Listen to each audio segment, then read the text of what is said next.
చేసుకోవాలి. మనం ఇక్కడ చదివితే నెగిటివిటీ పోతుంది, ఇంట్లో పాజిటివిటీ ఉంటుంది, పిల్లలు కూడా మారిపోతారు, మన మనసులు కూడా మారుతాయి. 21 రోజు పెట్టుకున్నామంటే ఆ 21 రోజు మనం నాన్ వెజ్ షూటింగ్ పోము, ఆ దృష్టి రాదు, మనకి చెడు అలవాట్లకి పోము, అది అసలు గుర్తు రాదు.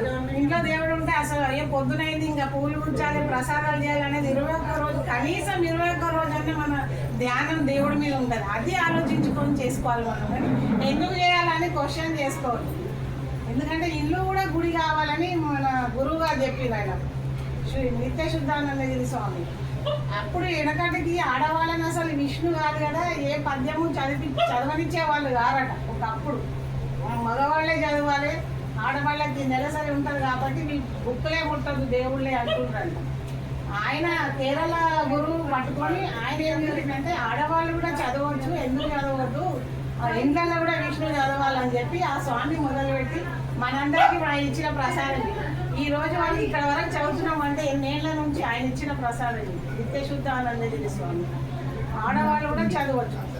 మన పిల్లలకి అసలు భగవద్గీత కూడా చదవరు, తెలియదు. అదే ముస్లిమ్స్ 5 సంవత్సరాల నుంచే వాళ్ళు ఖచ్చితంగా ఖురాన్ చదివిస్తారు.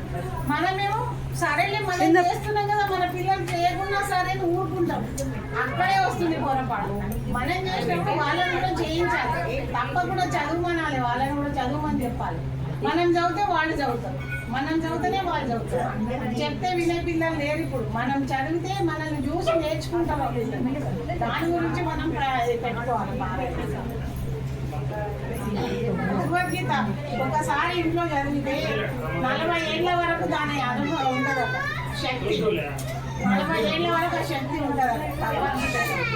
మనం భగవద్గీత చదివితే మన పూర్వీకులు అటు 7 తరాలు ఇటు 7 తరాలు వాళ్ళు ముక్తి పొందుతారంట. ఇది శ్రీకృష్ణ పరమాత్మనే భగవద్గీతలో చెప్పాడు, మనం సొంతంగా చెప్పుకుంది కాదు. ఇది శ్రీకృష్ణ భగవానుడే చెప్పాడు, ఇట్లా చదివితే మీ పూర్వీకులు ముక్తి పొందుతారు అని చెప్పి. జై శ్రీమన్నారాయణ. జై శ్రీమన్నారాయణ.